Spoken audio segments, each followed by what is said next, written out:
C'est l'histoire d'un garçon de Henryville, Indiana. En 1895, quand il avait 5 ans, son père est décédé. Sa mère a dû commencer à travailler dans une conserverie des tomates en le laissant cuisiner et s'occuper de ses frères et sœurs car il était le nœud de sa famille.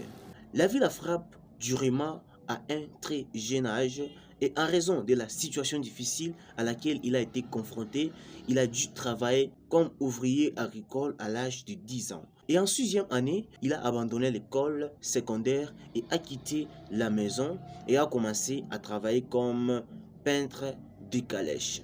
Et à l'âge de 16 ans, il a fait semblant d'avoir des lâches pour s'engager dans l'armée américaine. Et un an plus tard, il quitte l'armée et commence à travailler comme ouvrier dans les chemins de fer en étudiant le droit à l'université voisine jusqu'à ce qu'il ruine sa carrière juridique en se battant.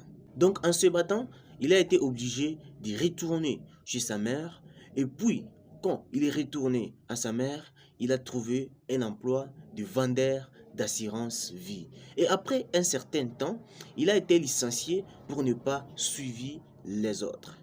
Quelques années plus tard, il a créé une compagnie de ferryboat qui est une compagnie de navires conçus pour les transports des trains et des véhicules. Et ce fut un succès immédiat et il a essayé de tirer profit de son entreprise de ferryboats pour créer une entreprise de fabrication de lampes chimiques. Et après avoir créé une entreprise de lampes, il a découvert une autre entreprise qui vendait déjà des lampes électriques bien meilleures que celles de son entreprise. Mais malgré toutes ces difficultés dans sa vie, ce type n'a pas voulu abandonner. Il est parti travailler comme vendeur pour une entreprise de pneus. Et à l'âge de 40 ans, il a rencontré le directeur général d'une compagnie pétrolière qui lui a demandé de gérer une station-service pour lui. Mais la station a dû fermer à nouveau en raison de la Grande Dépression qui est la crise économique des années 1930. Et toujours à la même année, la compagnie pétrolière Shell lui offre une station-service gratuite en échange d'un pourcentage des ventes. Et il a commencé à exploiter la station-service et à servir de plats, de poulet et d'autres repas simples pour les gens qui s'arrêtaient à la station. Et son poulet frit à la poêle est rapidement devenu le favori des gens de la région et l'a rendu célèbre dans la région. Quelques années plus tard, il a quitté la station et a commencé à servir de plats de poulet. Et puis quelques années plus tard, il quitte la gare où il vendait ses poulets et il ouvre un vrai restaurant. Et après avoir connu un certain succès dans cette entreprise des restaurants, il a commencé à faire de la publicité pour sa nourriture. Et à sa grande surprise, une dispute a éclaté avec un concurrent local. Et il se passait une fusillade mortelle entraînant la mort d'un de ses employés. Et 4 ans plus tard, il a acheté un motel à côté de son restaurant dans l'espoir de faire de meilleures affaires. Mais le motel a pris feu et a été réduit en cendres avec les restaurants. Mais malgré ça, cet homme ambitieux reconstruisit et créa un nouveau motel avec un restaurant de 140 couverts jusqu'à ce que la guerre mondiale l'oblige à le fermer à nouveau. Et après la fin de la guerre mondiale, il a essayé de vendre ses produits recyclés à d'autres restaurants. Mais malheureusement, sa lutte fut rejetée 1009 fois quand finalement, en 1952, il vendit sa robe secrète hip pour encore ouvrir un autre restaurant de poulet frit à Kentucky, qui est un état des États-Unis. Et pour la première fois à l'exploitation du restaurant, son restaurant est devenu un grand restaurant parmi les grands restaurants de la ville. Et il devient rapidement un succès. Et par conséquent, les bons temps ne durent pas longtemps. Son restaurant a été paralysé par une autoroute qui réduisait le trafic des clients et le vend.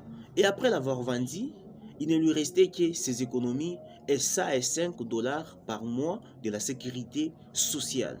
Alors, il poursuit son rêve de franchir son concept de poulet à l'échelle nationale. et il ouvre un nouveau restaurant en 1959 et il dormait souvent à l'arrière de sa voiture. Et en 1965, à l'âge de 75 ans, il ne faisait que commencer après des années d'ériger d'échecs et de malheurs. Et son restaurant KFC a été l'une des premières chaînes de restaurants rapides à se développer à l'échelle mondiale en ouvrant des points de vente au Canada, au Royaume-Uni, au Mexique et en Jamaïque. Au milieu des années 1960, le colonel Sader est resté le symbole de l'entreprise après l'avoir vendu. Il a parcouru plus de 400 000 km par an pour visiter les restaurants KFC et régaler les clients dans le monde entier. Et à l'âge de 90 ans, le colonel Sader est décédé. Et à l'époque, il y avait environ 6000 établissements KFC. Et aujourd'hui, dans 80 pays différents, il y a plus de 14 000 restaurants KFC dans le monde. Donc le but de l'histoire est de vous dire que si vous êtes accablé par les rejets ou découragé par votre entourage, rappelez-vous de l'histoire du colonel Sader, un décrocheur en 6e, renvoyé de plusieurs emplois.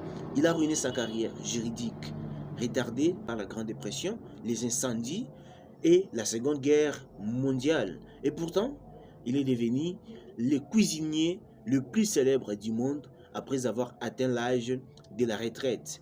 Donc le colonel Sader, le créateur des lignes des plus grandes chaînes de restaurants rapides dans le monde, il avait subi beaucoup de choses, mais surtout, il est une grande histoire de succès.